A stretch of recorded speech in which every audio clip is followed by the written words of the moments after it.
Good morning, coffee moaners. Good morning and welcome to Coffee Moaning, our channel, our home. It's very orange today. There's a real theme going on. I've just realised I'm orange and orange. Orange and orange. Yeah, welcome to. Oh, I love that show. Welcome to our channel. Really good book. Yeah. Welcome to our channel where we do so many things. But Coffee Moaning goes out every single day, apart from Sundays. We have Sundays off. And it's kind of, we call it our kitchen table news, not news like you get anywhere else. It's more chatty. It's more from the heart. It's more what we know you guys are into and what our family and friends are, the kind of conversations we have with our family and friends. So we're very engaged with and have been for the last 2 years with what's been going on in Palestine. Thank you. Thank you for supporting the channel. And she's done it in orange. Yeah. Thank you. And here is a really amazing community, and we love people to comment. We love to read people's comments out. We like people to disagree with us, but always politely, because we're always polite too. And if you're not polite, it's ta-da, loves. So we've been very engaged in Palestine. My father is Jordanian. I'm half Arabic. Mark is just a man with a huge heart, and that's why he's engaged. Huge heart, a huge brain. I'm afraid I'm British. Huge heart, a huge brain. Yeah. That's why I married him. I'd also like to say one of the things I like about Coffee Moaning, and we've noticed that the longer they are and the more discursive they are, which basically means he had to just explain to me what that means. Well, it's like analytical, but also moving from topic to topic and almost connecting those topics. And I quite like that. There is often a connection between the things that we talk about. So even the PSYOP topic that isn't in the title about how it's all a con, what we sell to our 18-year-olds, that kind of ties in with everything we're talking about today as well. So, of course, we are going to be talking about the Charlie Kirk memorial, Trump's behavior at that, which we had it on live last night. Couldn't quite believe. And I would like one day where I'm not saying, I can't actually believe that, because it's getting tiresome. Also, the backlash to the UK announcing Palestinian statehood. And on that, I just want to read it because before it goes, Dina was in the room. I know she hangs around, not always for a long time. There she is, Dina. There are 10,000 hostages in Israeli prisons. Let's talk about them as well. Well done, Dina. Absolutely. Always important to draw the parallels and the comparisons and the incomparable imbalances as well. And I just want to say hello to Lior, because I haven't seen you around for a while, and it's lovely to have you in the room, so thank you. Sorry, we're going to talk about the backlash. Well, the backlash to Palestinian statehood. Prepare yourselves. I was talking to our friend Sarah, Purely Palestine, and I noticed that she reposted the complaint or the first phone call that Vanessa Phelps took on her LBC show yesterday. So I've ripped that, and we're going to play that. We've got some incredibly quite breathtaking clips from the Charlie Kirk memorial. We really want to know what you, because obviously, we were chatting away about it last night. Our daughter was like, turn it off. I said, we can't, we've got Coffee Moaning. But we knew you guys were probably the same, and you've got stuff to say about it. But on that, just important note in terms of how we do approach everything. I know a lot of people feel very powerfully, and we do too, about and disagree entirely with a lot of what Charlie Kirk represented. But can we keep the comments and can we keep the sort of discussion just civil? Because I think there's no satisfaction in someone having been killed. We will be taken to task Donald Trump within it. I think he's big enough and hairy enough to be taken to task. But we are going to look at that. But there's someone here with autistic children said, very worrying time for autistic parents. Yes. And you're right. And we have got a clip. I have got a clip of Donald Trump claiming that he's found a cure. God almighty. Now, I just want to say something before we get going with all of our sort of stuff. I've got this weird feeling today. Do you know what it is? I haven't felt as happy as I felt this morning. Well, and that's not full happiness, but I haven't felt as cheery as I felt this morning in a long time. And I want to thank you. Oh. And I want to thank the community. I really do. I'm not going to get emotional because I feel happy. But happy emotion. No, but I genuinely do, because you've all really helped. Some of you have DM'd me. Some of you obviously have my number and have contacted me.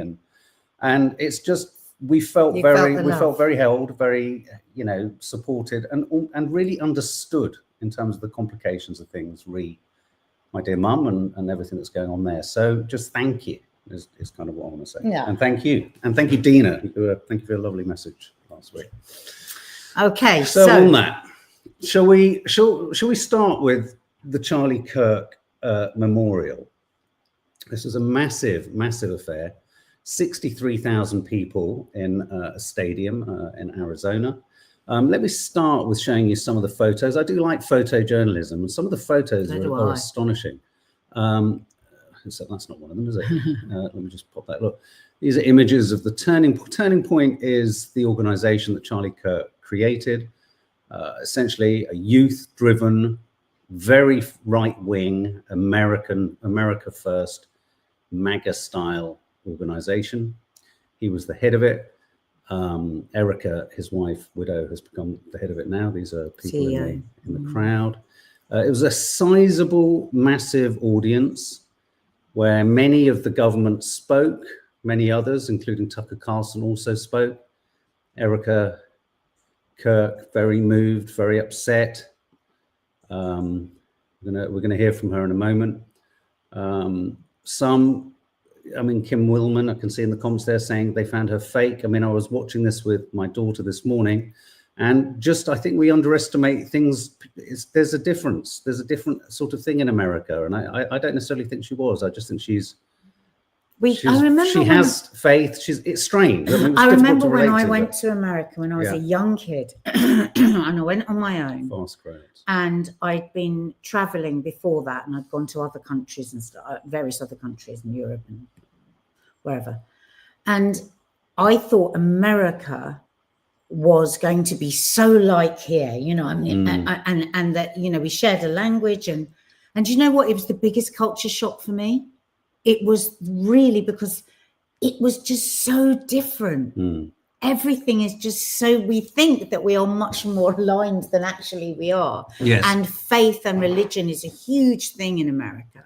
And we just don't, I mean, there's plenty of people that have faith here, but we just don't talk about it in that way, do we? It's so alien to us, the way that it's weaved in and out of discussion and so, yes, it seems very strange to us, but I think it's just that. It's just that it's so different. Well, teeny tiny lass says she's just plugged into her faith. I think it does feel strange to us, but I disagree. I think this is what she's like. I think this is her faith. I think this is her expressing herself. No, that's what she means. She's just plugged in, not she's only just.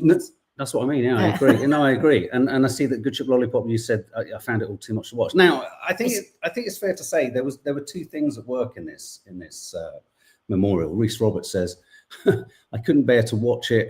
Just existing, of course, within the Black diaspora, it just feels deeply offensive, especially in relation to civil rights activists who died and weren't even shown respect. You're absolutely right, Reese. This just must smack in the face of anyone who's gone through, you know, any form of prejudice in America. And we are, and Mississippi is reeling under these incredibly dubious deaths that appear to be lynchings. I mean, to be absolutely honest with you, Reese, there's no way we would have watched that last night. If it wasn't for Coffee Moaning, we wouldn't have watched it, because I can't bear to watch Trump manipulate as well a faith, you know, and using the faith in the way that because everybody that knows him says he has no faith.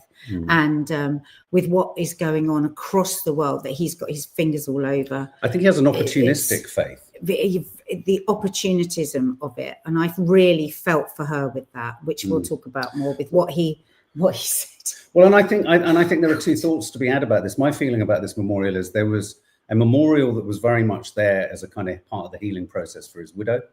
But as I think many of us began to realize, with quite a sort of almost, we felt, a dawning sick realization, as you rightly say, Michu, it quite rapidly simply came into a mobilizing political kind of, you know, a sort of an attempt to galvanize the far right once again. So I've got I've got a few clips. The other thing, just quickly, on how somebody behaves after somebody has died. Yeah. Having had somebody very close to me die a long time ago, and the amount of opinions that came at me for how I looked, how I was being, what I was saying, when I was crying, when I wasn't crying. I was in such shock for so long, for almost maybe a year. I was in deep shock. And I remember, if my sister's still here, she'll know this. I kept saying, where's the book of how I'm supposed to behave and how I'm supposed to look? And you know what I felt for her yesterday? I felt she's in the deepest, deepest, deepest shock. Yes. And she's plummeted into thousands of people. It will be like she's underwater, you know, because, you know, that's her husband. He's 31. The kids were there. The shock. She actually says one breath. He had one breath, and then he saw his maker again. We're not used to hearing that way of talking here because people don't talk about their faith. But that line when she said that, you know, she won't have comprehended any of this yet. Shock is shock absorbers that stops us from going mad when something happens out of the blue.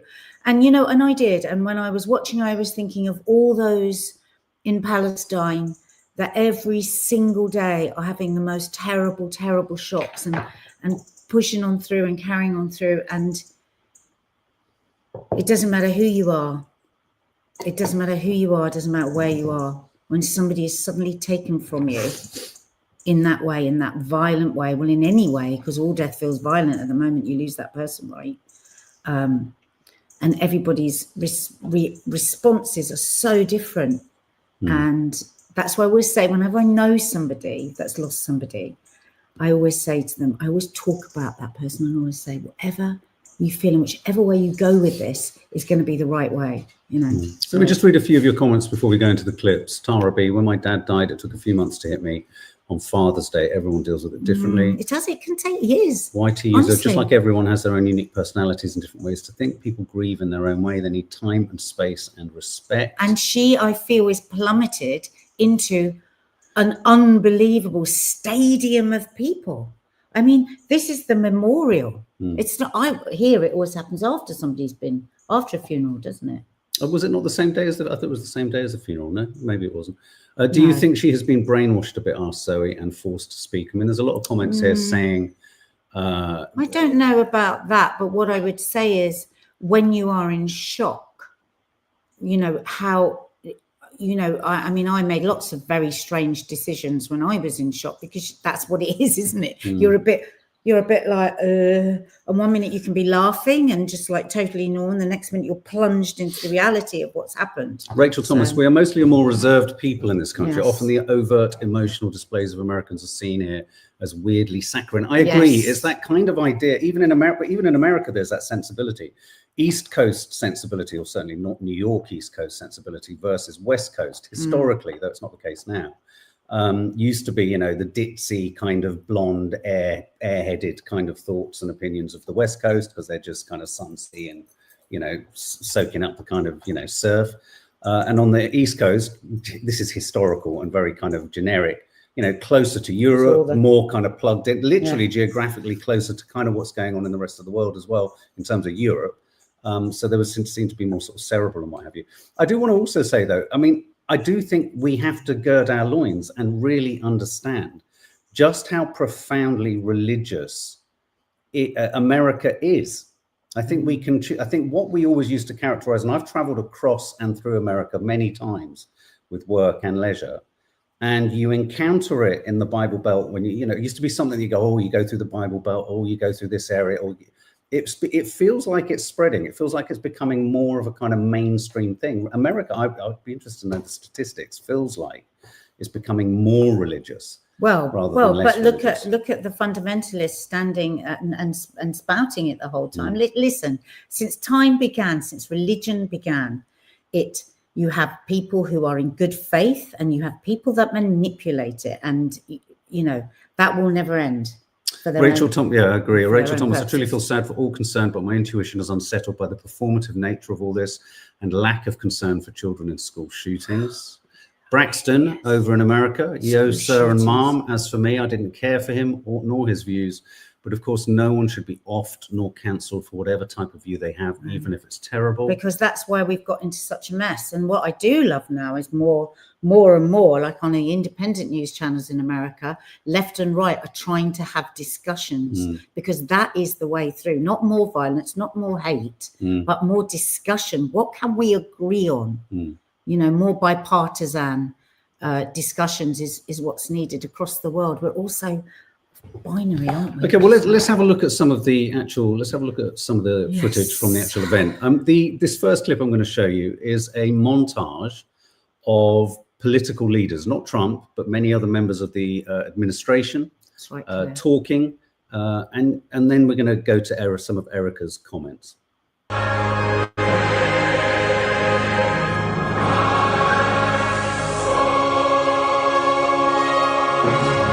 The evil murderer who took Charlie from us expected us to have a funeral today, and instead, my friends, we have had a revival in celebration of Charlie Kirk and of his Lord Jesus Christ. And we have to bring back religion to America, because without borders, law and order, and religion, you really don't have a country anymore. We want religion brought back. And when he returns, there will be a new heaven and a new earth, and we will all be together, and we are going to have a great reunion there again with Charlie and all the people we love. We will prevail over the forces of wickedness and evil, because we stand for what is good, what is virtuous, what is noble. And to those trying to incite violence against us, those trying to foment hatred against us, what do you have? You have nothing.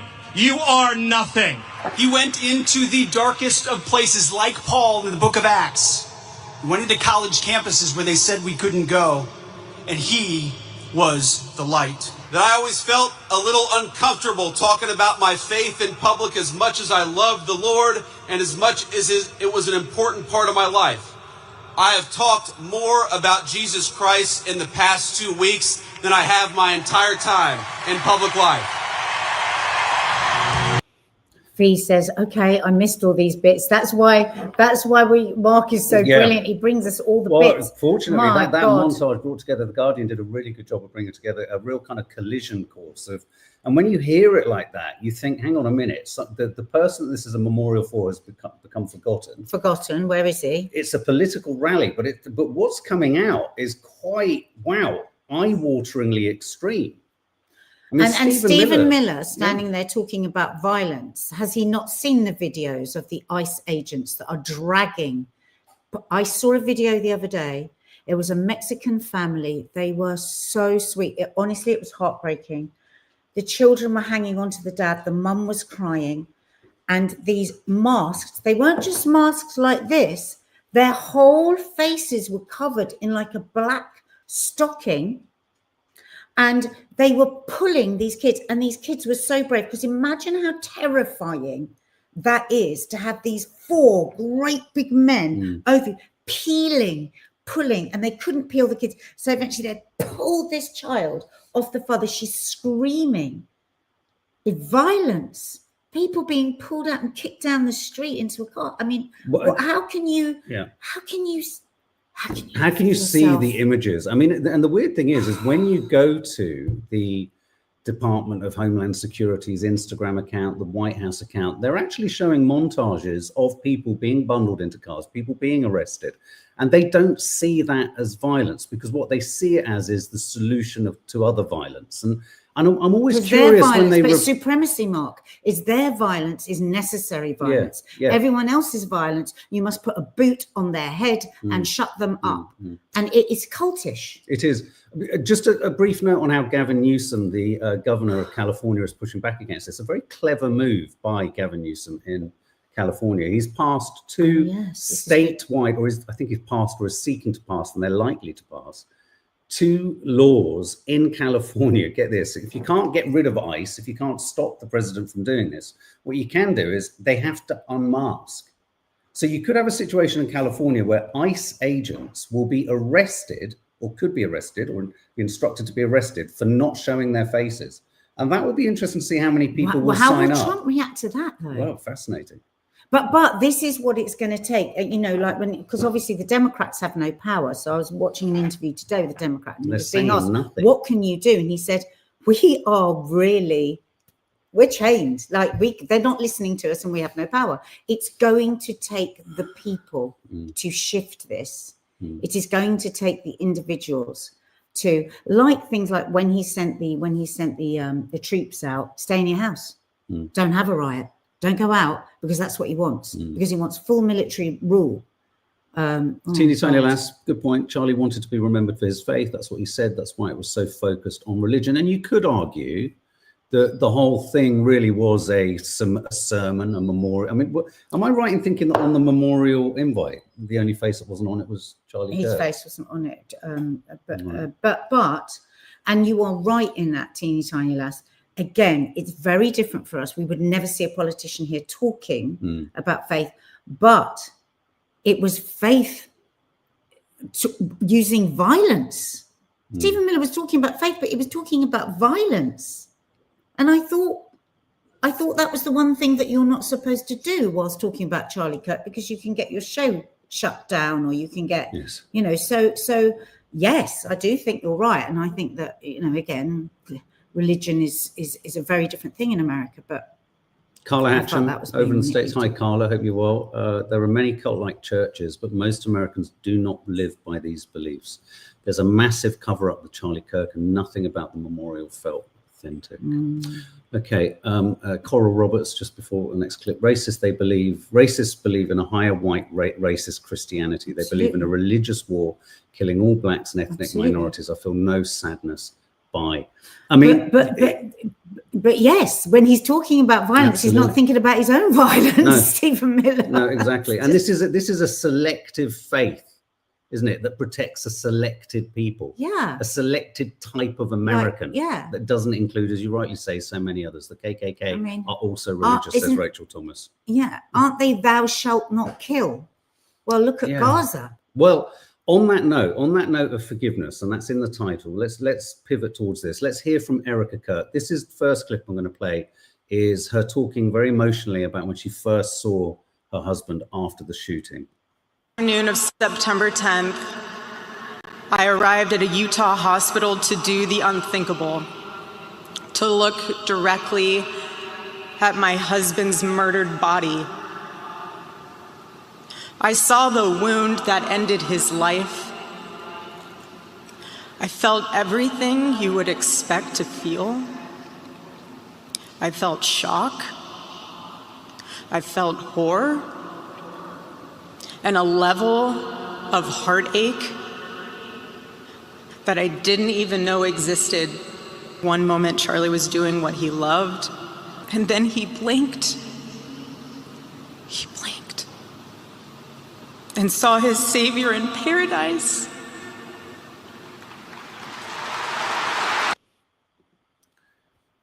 Again, you see, I just think that you are a few days down the line of a brutal murder of your husband.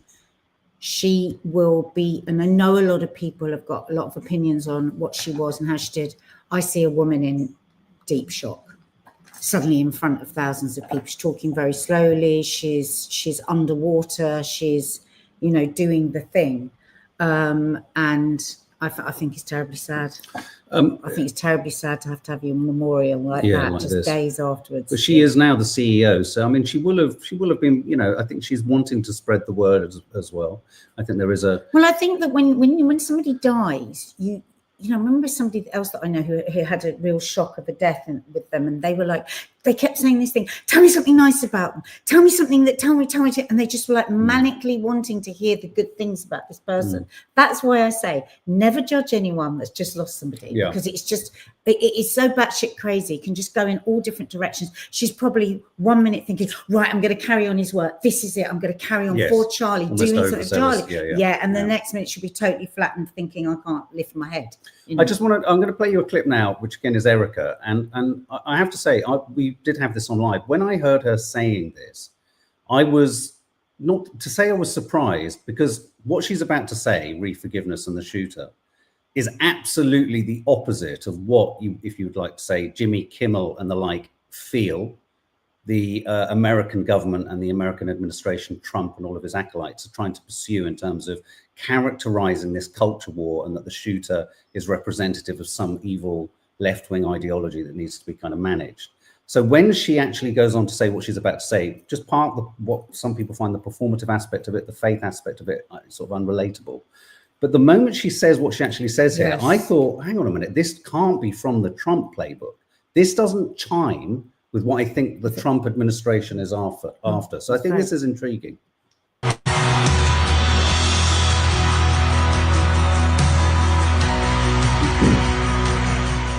My husband, Charlie, he wanted to save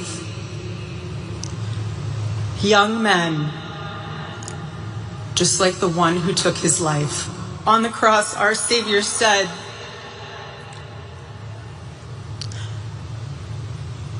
"Father, forgive them, for they not know what they do." That man, that young man, I forgive him.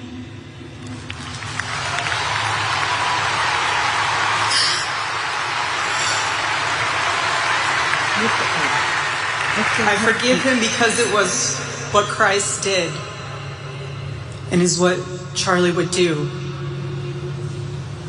The answer to hate is not hate. The answer we know from the gospel is love, and always love.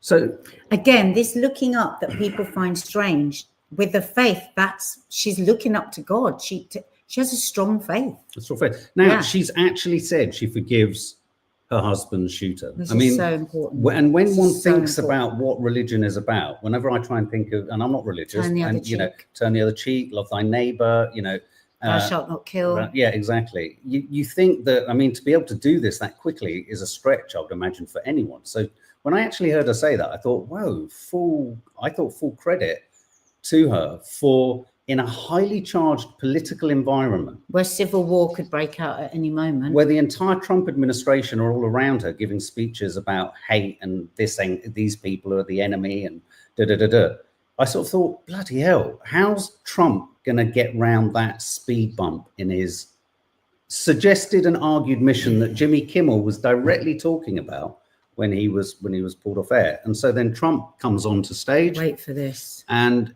this is where we get a real sense of Trump's take on it.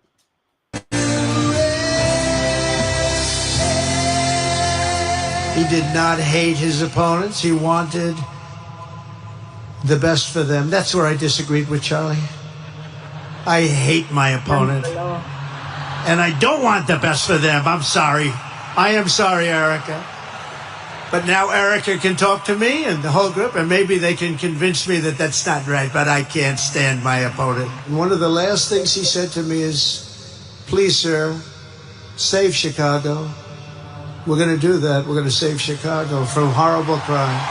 It was Charlie who helped unite MAGA.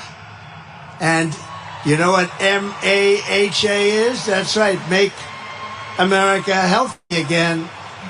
And tomorrow we're going to have one of the biggest announcements, really medically, I think, in the history of our country. I think we found an answer to autism. How about that? Oh. So he actually says at a memorial for her husband. He argues with her. He says, I can't agree. Which is the most important line that she said, was to forgive, to forgive. And what was refreshing about the cutaway to the audience was how many people were moved by her call for forgiveness. Oh, he's not having that. But he doesn't because you rule by divide, you rule by hate, you rule with anger. It's just, here we go again, unbelievable. What do you think of that? Well, what do you think of it? Disrespect. Give us a yes, no. I mean, do you think she was right? Do you think she is right to forgive the shooter? Just as a yes, no. Do you think it's a good thing for her to forgive the shooter in this instance, bearing in mind he's the alleged shooter and there's a lot of question marks around the nature of the shooting? People that I've met through the years that I've interviewed that have forgiven the murderer of somebody that they love are in often in a much better place. Just generally, I've found. Because what do you, if you can't get to a place of forgiveness, what happens? You just keep poisoning yourself, don't you, in a way? Joshua says he doesn't think it's all words. I don't think she really forgives. It's a performance. But everything is words at the moment, and the words are so powerful. And the thing is, there's been so many words of division straight within, you know, just so soon after he died. You know, Trump was giving, you know, these speeches of division. And it's just so fragile at the moment, you know. So even if she doesn't feel it at the moment, and how can any of us know one way or the other? I think it's the right thing to. We need to stabilize. I tell you why I mean, whether she's, as you rightly say, it's too close to his death. Whether she's making the right decision or an accurate assumption or decision to forgive or whatever, because it so goes against the Trumpian narrative, and I would have imagined, perhaps the narrative of the organization that she's now the CEO of, that Charlie Kirk set up. I think it's authentic, and I think it's fed by faith, because it goes off script. Not that she was put there to simply say what Trump wants, but it's an awkward moment. It would have been much easier for Trump if she said, I can't forgive him, and he could have gone, yeah, no, none of us can forgive him, and da-da-da-da. But he ends stands up, there and disagrees. He wants to debate her on it. He has to say, I'm opposite to that. I think, if this was all, what I'm trying to say is, if this was all stage managed and planned and curated and thought through and politicized to the finest degree, why would she have said that necessarily? Rachel Thomas, forgiveness is for you, not for them, though. Your boundaries are sacred. Do you think when you have to, because my family will get really irritated with me when, so say the kids come in and they tell me a story, you know, of somebody that's been really awful or something, and I'll go totally with that, and that's terrible, and and then I always go to this thing. So what was going on for them then? And and they get annoyed with me. They say, Mom, there's not like an answer for everybody, but it's something I just naturally do, because, and I think it comes from the fact that I know I've been very blessed, right? I've grown up in a loving home. I had beautiful food. I had education. I had support. I've had friends. I've got a lovely husband. I've got a good home. I've got parents that would talk to me and I could talk back. And I'm still a fuck up in loads of ways. Do you know what I mean? So I always want to, and I think for me, that is the way to forgiveness, is to try and understand where that person has come from. Okay. Well, does anybody agree with that? I totally agree. And I think I think what I'm sensing from the chat room, looking at a number of the comments, is we're approaching her suggestion of forgiveness with a kind of trust that there must be something in it. The vast majority of people here don't believe it at all. But why would she say it? Well, because I think, like YouTube's suggesting, this doesn't go against the Trump narrative. This is part of it, that she is forgiving, but the Trump narrative is not forgiving. And that works in both areas, that the whole kind of organization is manufacturing this image, that it's all performative. Here's the thing. 0% authentic. We cannot know, right, whether she does mean it, the forgiveness. But what I would say is that is the direction of language that we need to stop more violence and more hate and more division. It's like, how can we forgive?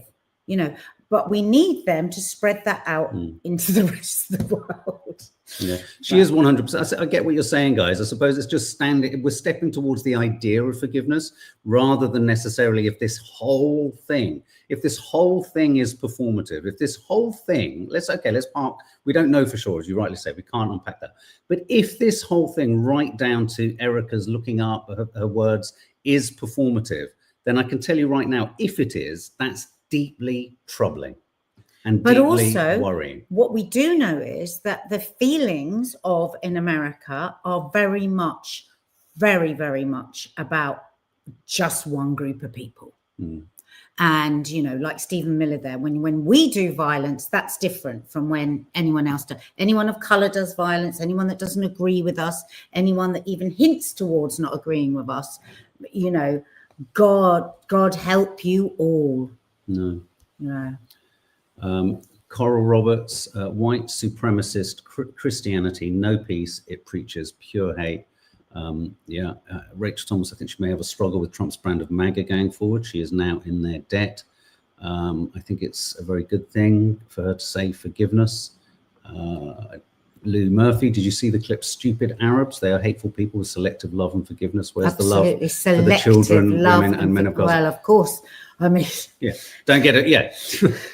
Selective colonialist, imperialist, white supremacist exceptionalism is threaded through a lot of this religion. But where I'm coming from with this today, whether you are a widow and you are, a white supremacist, whether you are a widow and you are, a battered, bullied, brutalized Palestinian woman right here, right now, with actually no care given, no thought given, nothing. Oh, you buried a body, we can plow the body back up. Do you know what we're going to do? We're going to bring out the bulldozer and we're going to plow the bodies back up. I'm trying to just think about this one thing, about a human being, because everybody is being manipulated right across, everybody, wherever you're from. And I'm coming from it without trying to... But one could argue that in trying to step towards this with a human heart, we're falling into the trap. Moment. Yeah, no, I agree. Because Me Too, very, very, very to the point, it's forgiveness weaponized. And if it is, then that's just hideous and frightening and petrifying and manipulative. So I do want to show you, Nadia hasn't seen this, Tucker Carlson did talk. I'm not entirely sure if Candace Owens did attend. I don't know if we've got any sort of information on that. You haven't seen the Tucker Carlson? No. So Tucker Carlson invokes a comparison in terms of what Charlie's death makes him think of. Okay. But in the comparison, let's maybe unpack what he might be saying. I think this is arguably, within this environment, quite clever, but I don't know if everyone will agree. Reminds me of my favorite story ever. So it's about 2,000 years ago in Jerusalem, and Jesus shows up and he starts talking about the people in power, and he starts doing the worst thing that you can do, which is telling the truth about people, and they hate it, and they just go bonkers. They hate it, and they become obsessed with making him stop. This guy's got to stop talking. We've got to shut this guy up. And I can just sort of picture the scene in a lamplit room with a bunch of guys sitting around eating hummus, thinking about what do we do about this guy telling the truth about us? We must make him stop talking. And there's always one guy with the bright idea, and I can just hear him say, I've got an idea, why don't we just kill him? That'll shut him up. Now, the dark room with everyone eating hummus, I think, is a direct reference to the intervention that has alleged to have happened prior to Charlie Kirk's shooting, which was an intervention by many AIPAC Israeli donors, the sanctioning of Benjamin Netanyahu, who were concerned that Charlie Kirk was becoming more critical or less supportive, let's put it that way, of Israel and their control of things and their behavior. And so he has directly used the Last Supper and the decision to kill Jesus as a comparative. So he keeps it on brand with the religion. And I think he is clearly aiming his gun, horrible reference there, but he's targeting, I think he's targeting Israel in that comparison. Who agrees? Nice one, Tucker Carlson. Yes. Wow, did not see that coming, MFA. Yes. Astonishing, isn't it? I think it's astonishing. Can you believe you said that? What was it shocked you? That's why, guys, it is important to listen to people that you don't agree with. Like I was at work the other day and I was saying, Candace Owens said, and I went, Candace Owens! And I went, no, I know. There's so much of her that is just absolutely despicable. But the problem is everybody's just got used to just only listening to people that they agree on everything with. And we've got to stop doing that. And Tucker Carlson, obviously, there is so much about. Can we watch it again? Yeah, I want to watch it. There's so much about Tucker Carlson that we vehemently disagree with. But my God, he is standing up. Yeah, Bill Ackman at the Hamptons. I never saw the comparative being the Last Supper. The moment they decided to. So let's have another listen again. That'll fix the problem. Oh, sorry. So his laugh. So at the beginning, he's talking about what he felt when he heard and knew that Charlie Kirk had been shot. God, do you think he's going to be punished for this? Reminds me of my favorite story ever.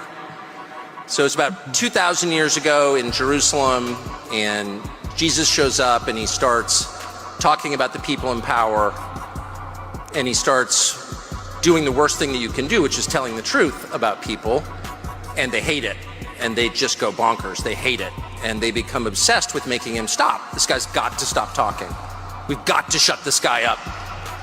And I can just sort of picture the scene in a lamplit room with a bunch of guys sitting around eating hummus, thinking about what do we do about this guy telling the truth about us? We must make him stop talking. And there's always one guy with the bright idea, and I can just hear him say, I've got an idea, why don't we just kill him? That'll shut him up. That'll fix the problem. That laugh of his, I'm sorry. I love his laugh. Good Ship Lollipop said, your face when he said hummus. It's hummus. It's the lamplit room. It's the lamplit room. Habibti. He is directly referring to the intervention. Wow. It's potentially too clever for even Trump. Well, that's exactly what I was thinking. He's very clever. Tucker, isn't it? That's right under his nose. And the thing is, so many of them are not. Can you imagine Pete Hegseth working that out? Yeah, never in a million years. Teeny tiny lass. That's why I'm struggling with so much, as I feel completely outnumbered. It don't feel outnumbered. We know you're a Trump supporter, and that's fine. We love you. We love you. Yeah. Talking I still love you guys, us. even though we disagree on so many things. But can I just ask you, but Teeny that's tiny so lass, what do you great think that you about come here Tucker? because we are so left. Yes. You know, and that's exactly what I'm talking about. That's why you're very precious to us. Absolutely. It does come to something. It is odd when someone just said it's important to watch those you don't like, those you disagree with. It's why one goes to the Mail, the Guardian, Middle East Eye, Al Jazeera for legacy media. It's why one goes looking around independent media. It's why one doesn't just throw onto screen any footage you just see or receive, or is alleged to have either come straight from Gaza or has alleged to have been shot on October the 7th. There are a lot of question marks over the veracity of so many things. And yeah, it's important to forever query, question, and be open to different opinions. And you know that if people like Tucker Carlson and Candace Owens, who you don't agree with on virtually anything, are all beginning to say the same thing, even if it suits whatever their brand is, even if there's some ulterior motive somewhere, even if it's to support a more sort of inward-looking America that's even more hostile, admittedly, to other minorities within America. It doesn't mean this is a good thing. It doesn't mean their values are great. But if you hear them saying something about, say the situation with Israel, and you find yourself agreeing, then you could start to say to yourself, maybe this is a tipping point of where Israel has really lost the room. Maybe Israel has so spectacularly lost the room. Well, that's the worry for them. And if they fear they've lost most of America under 40. Oh, sorry, I've got a laugh. So he said, I really hate listening to people that don't have the same opinion, but I'm trying really hard. That me too, but it's so important. And yeah, Teeny says she loves Tucker, and I think he will have more to say on Israel. I mean, he's stepping very, very, very tentatively and directly towards the whole kind of Israel thing. MeTube, Israel's 50 million YouTube campaign may backfire if it lands in the wrong accounts. Yes, that's very true. Well, you will probably see propaganda ads go up on this show. So shall we move over to the other thing we've got here is backlash to Palestinian statehood. Not surprisingly, Nick Ferrari on LBC this morning. This is a reward. This is a prize. This is a gift. We did a live last night that you can go back to, where we talked about our responses. And there's clips of David Lammy and everything. So if you want to watch that, I think it was just a 15-20 minute video. We're not going to be playing Netanyahu, so you don't. Don't worry. We don't need to give a trigger warning. I had to leave the room yesterday talking about listening to people we don't agree with, Zoe. But I had listened to it once. I couldn't do it twice. So really, the discussion around this topic is still pretty much the same one that's been being had in the run-up to Starmer announcing it. Is it performative? Is it too little too late? We heard from the Palestinian ambassador to the UK yesterday. And he did a great line when he was asked by Laura Kingsburg, how are the Palestinians feeling? And he said, Well, I think we need to ask how Britain is feeling, because this isn't about you recognizing the Palestinian state. It's about you recognizing the denial of us. And we loved that line. It's a brilliant line. And actually, Mark and I were talking this morning and said, I think we should just, because of course, many of you are very engaged and know everything about, you know, how it all started and everything. But we thought it might be good to just do a little sort of reminder. And this chap here, who actually recorded this about a year ago, I think, he's a big star in the Palestinian community. Actually, he was at the concert on Wednesday in Wembley. He's called Saint Levant. He's got some just beautiful songs. You can follow him on Instagram and Spotify and all of that. But he did a good sort of plotted history from his car a year ago, and so we thought we would play this to you. A bit of context.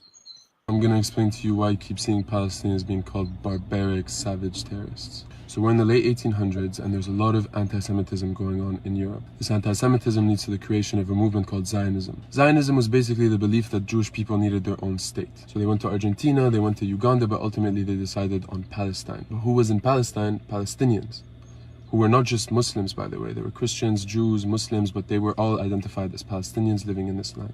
Palestinians who are already under British rule saw this influx of Jewish immigration into Palestine and the whole concept of Zionism, we want to create a Jewish state and exclude the Palestinians, as a threat to their own sovereignty. So in 1917, the British signed this document called the Balfour Declaration, which basically said, yes, the Jewish people are going to get their state, we're going to help them, and fuck the Palestinians, basically. And after one of the most horrific events in history, the Holocaust, there was obviously a great influx of Jewish immigration into Palestine once again. So from the early 1900s until 1948, there was a double colonization happening to the Palestinian people. There was, first of all, just the British presence there, and then there was the mass Jewish immigration that was funded by the British with no regards to Palestinian sovereignty. And in 1948, the Nakba happened. The Nakba, which means catastrophe in Arabic, was the ethnic cleansing of almost 1 million Palestinians, including my grandfather. And since 1948, Palestinians have been two things: stateless and living under a military occupation in Palestine. Palestinians want equal rights in their historic homeland, but they have not been afforded this right since 1948.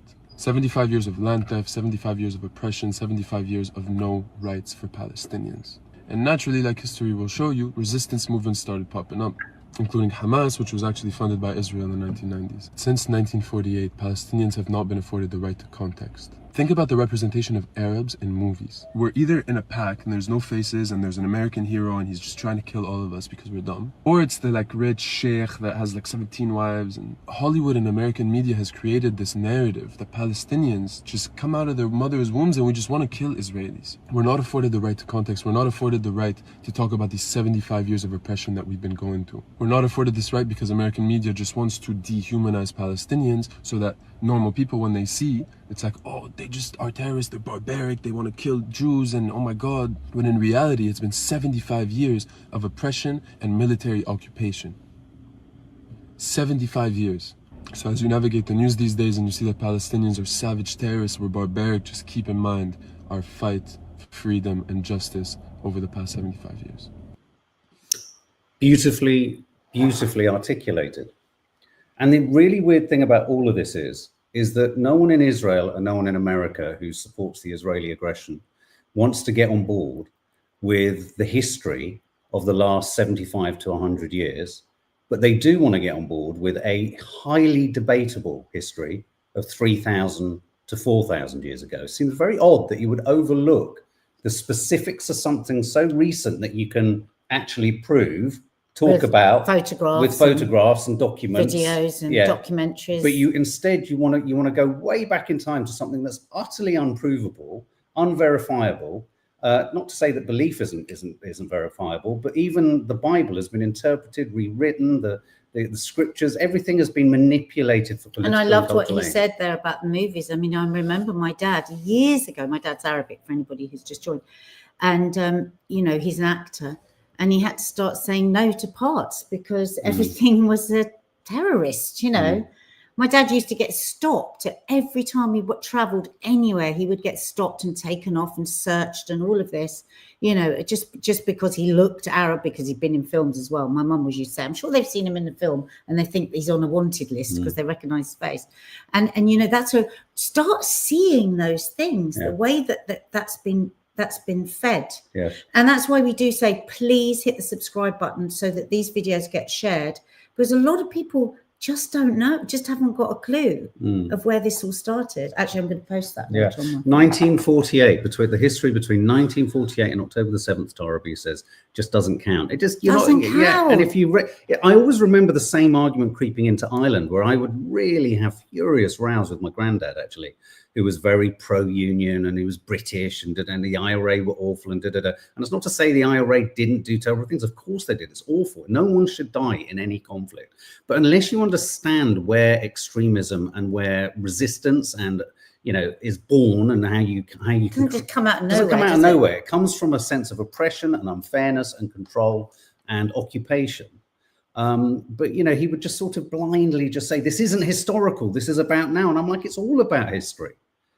And you know, colonial regimes select the history they want you to home in on. And we saw the supremacy on supremacy, this fucking ridiculous pomp and ceremony around Trump. And when reporters asked about the genocide, he said, oh, have you forgotten about October the 7th? The biggest genocide ever? It's like, you can call October the 7th a genocide. I mean, it's just classic all of this, isn't it? It's like, no. It ends. It begins and ends on the 7th. And yesterday when we were doing the live, I said, you know, the thing that that made me so angry about, oh wow, we have now decided that you know, we have now recognised Palestine. Well, why have you not said a single word about the genocide, about it being confirmed by the United Nations now? And as Francesca Albanese said, the UN, brilliant rapporteur for the UN, said there isn't now a qualified, respected expert that has not called this a genocide. And the problem is why they can't confirm it is because they have all been complicit, and Keir Starmer doesn't want to stop being complicit. But it hasn't stopped Israel, Netanyahu, having a jolly good go at him. And in the spirit of Nadia reminding us that many people who support the Israeli aggression or defend the Israeli, you know, self-defense that's reached to the point of genocide, wow, you know, many people would say the ICJ is untrustworthy, it's corrupt, it's Hamas, it's prejudiced, it's anti-Semitic, etc. Vanessa Feltz on LBC yesterday was suddenly saying, well, the ICJ hasn't called it a genocide. She was totally ignoring the fact that the United Nations have called it a genocide, as have countless genocide scholars, countless Israeli Holocaust scholars. And I am going to just play the first phone call. No, but my point about that was this. So she's saying about the ICJ, but hey, when the ICJ put out the arrest warrants for Netanyahu and Yoav Gallant for war crimes and all these things and starvation, we were told by the Zionist group that they are a disgrace. Exactly. The ICJ, anti-Semitic, and now we're moving the goalposts.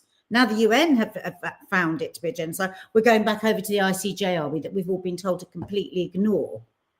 Martina McCone, I was pulled out of our family car many times going from Newry to Dundalk by British forces once they hear our names. Yeah, see, it's historic. It's historic. That's why we have such a connection with the Irish. This was the first phone call in on the Vanessa Feltz radio show. Yeah, careful, Dina. As a Jew living in the UK, bringing up a young family, this has cemented for me that the UK is not a place for me and my family anymore. And I'm absolutely heartbroken, Vanessa. Tell me what that means. Does that mean you're thinking of leaving? Will you go somewhere? And if you go, where will you go? I think the only place we can go is to our homeland, to Israel. I don't know when. It won't be tomorrow. I've got a young family with children in school. But what Keir Starmer has done today does not represent me, does not represent the Jewish community, and is totally unacceptable. I do get cross when I hear Jewish people talking for the entire Jewish community, because I'll have you know, there are many, many Jews across the world and many here that join the marches every single. And just yesterday, there was a letter sent by a whole group of Jewish doctors saying this must stop. It's the genocide. So to say he doesn't talk for any Jewish people is not right. Yeah, the not in our name thing is, there's so many Jewish people who are saying not in our name. This is, there's a distinction between Jewish and Zionism. There's a strong distinction. Good ship lollipop, at least she had a place to go back to. I'm taxed too much, I'm leaving. Yawn says, me too. Why is she dragging the Jewish community into this? It's a deluded view, not all what. Yes, sorry, I don't know what that says at the end. The raspberry music. Real Jews are with Palestinians, and they are the original people of Palestine, not Zionists. Absolutely. And just to reiterate, you can be a Zionist and not be Jewish. Zionism is a political ideology. It is not a religion, and it is not anti-Semitic to be anti-Zionist. That is confirmed. Like, if somebody was taken to court in the early days, weren't they, after October 7, took somebody to court, and actually, it is set. It is not anti-Semitic. So. Right, we're going to play you a clip because we've done so well with our hour, and we're going to play you this clip because we wanted to play it for a while. Do we have a little funny in between? Oh, okay, I need to. Because we're going to move on from Do you want this politics as standard as we see it, and though, as Mark says, it's all connected to a topic that we felt really excited, we feel so aligned with. Yes. And we just wanted to chat. But before that, we're going to do a funny. You didn't know we saw you? You really don't got a wife? No, she left me. Come on, we're going to pray her and get a wife. Come on. God, we thank you today for all the love and all the kids that's learning here. We thank you for letting me be here. Hallelujah, Jesus. And we thank for this man. And you need to bless him for another wife. Because his wife moved on. So sad. So sad. Hallelujah. I feel so bad for you. Thank you, Mom. I love the way he's laughing. Bless him. Carol Hackham, yeah, no, that's faith. Wasn't it just so beautiful? That's why I thought it was so lovely to show that, because his wife has moved on. Okay.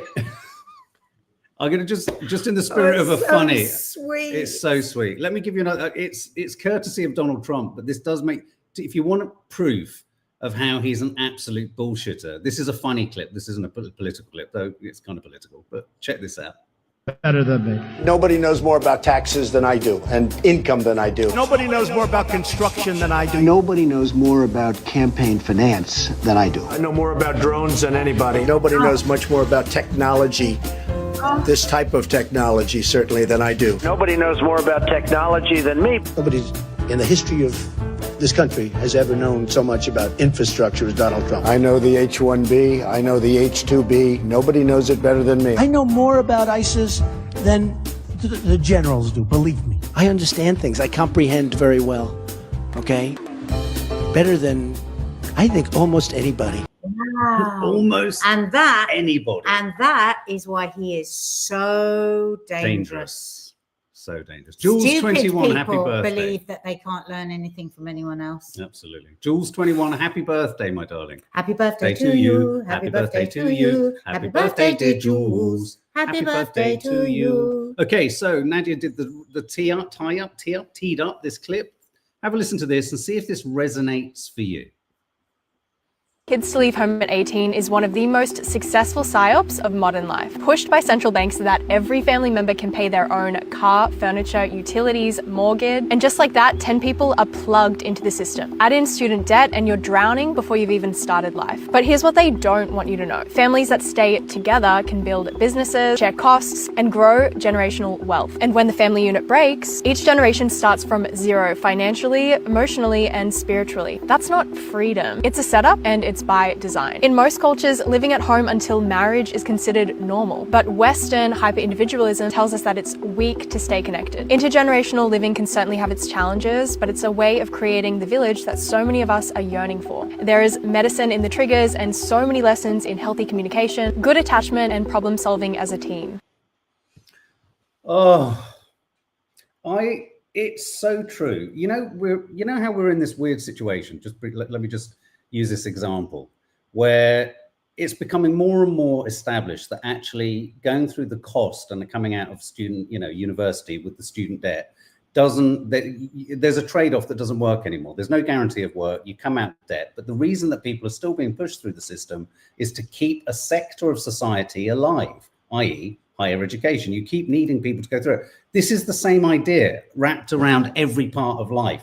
They need you to separate, go to zero, get to ground zero so that you become a point or a chip within the system again and again and again. What do you think, guys? And I've always, that's exactly how my family have been.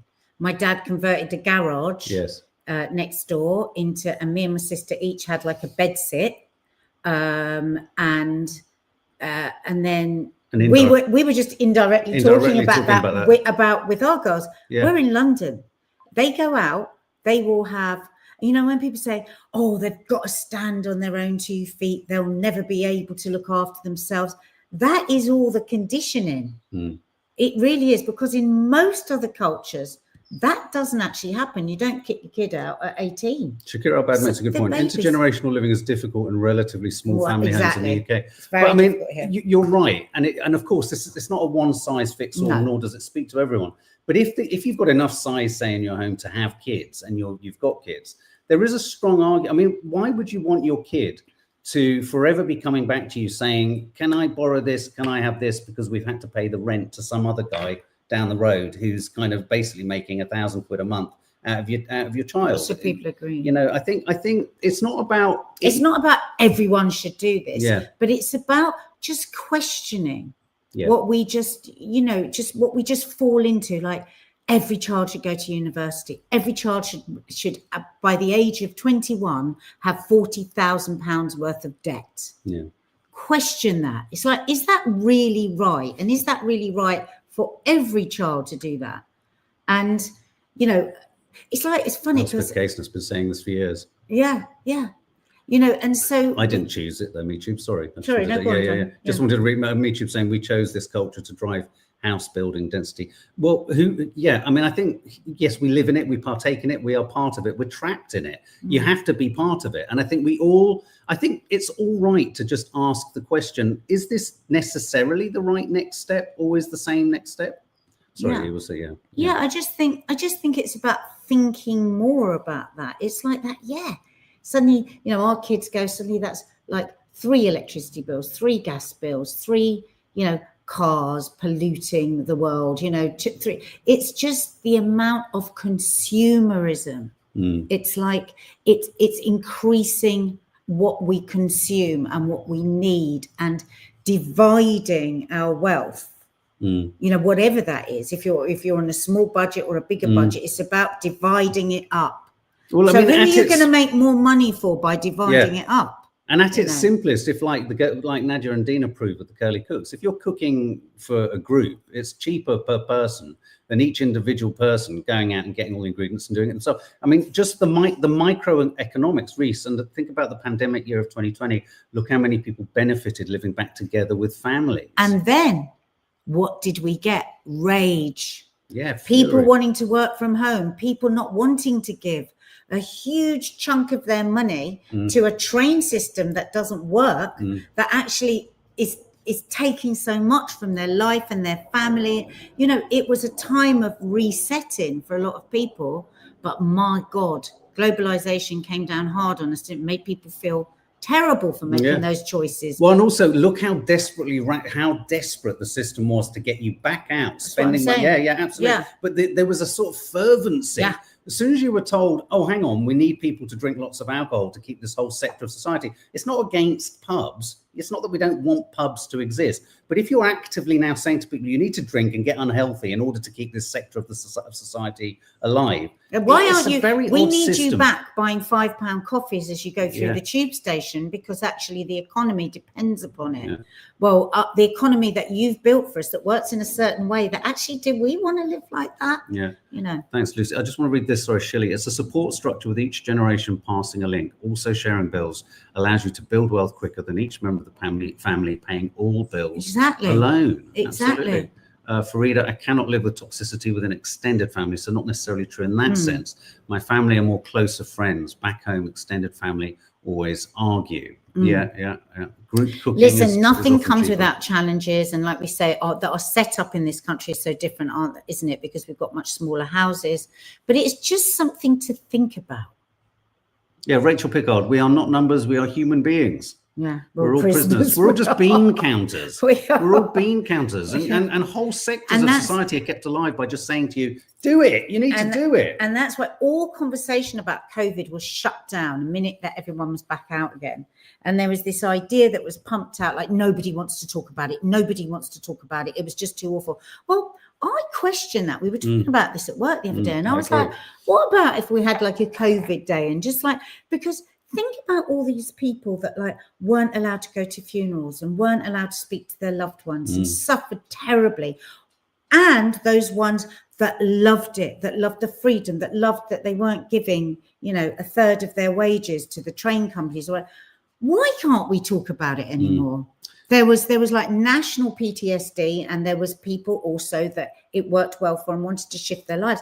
I don't think they want that conversation going on. Rachel Thomas, we make young people feel inadequate for remaining with parents. Yes, whereas when I hear of youngsters, we can think of many stories where youngsters have, you know, done that bolt away from home. They've managed to do it literally with a job for about 3 or 4 months, and then they realize it's so tight, there is zero capacity to live, breathe, or eat or do anything, that they end up returning back to their parents. I don't see it as inadequate. I see it as rational, sensible, clever thinking. As long as you don't take the piss, as long as you're motivated, and as long as you all share the kind of, you know, the responsibilities. It's kind of like a shift that we need to start. You know, I have the conversation with people when people say, "Oh, what, you want them to carry on living with you?" Like, oh my God! And I can see they're thinking, "Oh, a bit spoiled, a bit like, won't they be wimps? Won't they be this?" It's like it's like us making a decision to take them out of the system from school, you know. And here they are doing everything that they dreamed of. It's not the only way. It's a difficult way, but it's not the only way.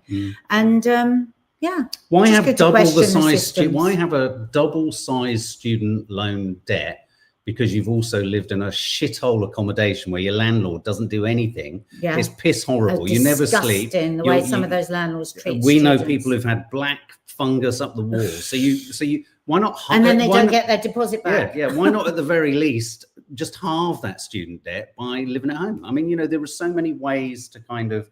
And you're right, you know, she's so right. It's a psychological operation to lure us all into being judgy of those people who do things different. The amount of hostility we got when we wrote the homeschooling book that we did, the hostility, and it could only be born of, it could have only been born of jealousy, because this wasn't affecting your kids. We were talking about our kids, and we were talking about people having a choice and people making decisions for themselves. People don't want, because people get really upset if they think there was a choice they didn't know about. That's the problem. And it's like, I think we're shifting in the world where more and more people are just questioning and you know, and actually realizing that the word conspiracy theorist has been used to force people not to question anything. And it's okay to have reasonable questions, is it not? Yeah. Okay, guys. Well, that was nice, wasn't it? Kelly McGuire, home educated, best thing ever. I think we need to soon do a home education. I agree. Because you know why? Because things have really shifted with where our kids at, and it's actually quite a good story. And also, as I know, a number of people have been approaching me to talk about this, the new law, the new bill that's coming through, I forget the name of it, but is seeking to make it even more difficult for you to get your children off the register or homeschooled, or, you know, so they can make it more onerous. They're going to try and bring what they do in schools into the home even more, which isn't the point of homeschooling. Good ship lollipop. My mum is dumbfounded that I have 3 in their 20s still at home. Ignorant boomer. Sorry, mum. No, right. Yeah. Well, because the boomers have been told that you build your kids to be strong and to get out there at 18, and the world is more scary than ever. Just a little bit longer in the nest. Yeah. In the nest, strengthening them for a world that is actually very difficult. If you can, why not? Cheryl Simpson, would you live in a commune? Increasingly as I get older, yes, I would. I've always said that, though. Mark's coming to this now. I've always said that because kind of in a way we did live a bit commune. I mean, because, you know, big family, we were always together. You know, my parents live next door, my sister lives next door. Dina's got a good comment. She says you should do a coffee moaning on gentle parenting. She hates it. Yeah. I know. I was surprised. I thought it was, yeah. Anyway, guys, thank you so much. That was a nice hour and 10 minutes of coffee moaning for you. Did you like the longer one, guys? Should we keep on doing it? Hit the like button, please. If you've enjoyed spending time with us, it really helps us out. If you hit that like button, it helps these videos get out to more people. So we really appreciate it. And hit the subscribe button. And Zoe says, Married at First Sight UK, please chat. Shall we do some? Yes, we will, Zoe. We'll do one a week. She asked us all the time last time we're going to do it. Why would we do one a week? One a week. All right, everyone, have fun. Have fun. We'll see all of the members. Most teachers hate gentle parenting. Yeah. Come on, let's do gentle parenting. We will. We'll see all of you members later tonight. I'll pop up the link in the community area for the live No Name Sunday show. It was a bit of an awkward one, wasn't it? Yeah. I just wanted to say what Reese said there, because it's a really nourishing show. Oh, bless you, Reese. I love that word. Nourishing. Thank you. In our members area, there's no politics. It's just hanging out with us. It's cooking. It's Mark does some really good Mark's Nook. Mark does Mark's Nook, where it's not politics. It's just topics, good topics that come up. And last week, I had a really bad week. I was really down. I was depressed for the first. Well, not depressed, not right where it is. I was very down. And actually, right in the middle of the show, I just burst into tears and said, I can't do this, and ran off. So it was a bit dramatic. So I'm going to make extra effort and cook something extra lovely for you guys. Was it me talking about Robert Redford? I can't remember. Yeah, no, I've been talking But anyway, so join us tonight, 7 o'clock. 7 o'clock? Yeah. Yeah. 7 o'clock. 8's a bit late, It is a bit, I think. yeah. I think it gets a bit 7 late. o'clock. 7 o'clock tonight. Live is $1.99 a month in our members area, and it's really lovely. And we have a jolly good joke. Yeah. I might have a glass of wine tonight. Ooh, nice. I won't. All right, guys. So we'll see you at 7 p.m. tonight. Lots of love, and thank you for all of your contributions, comments, and thoughts.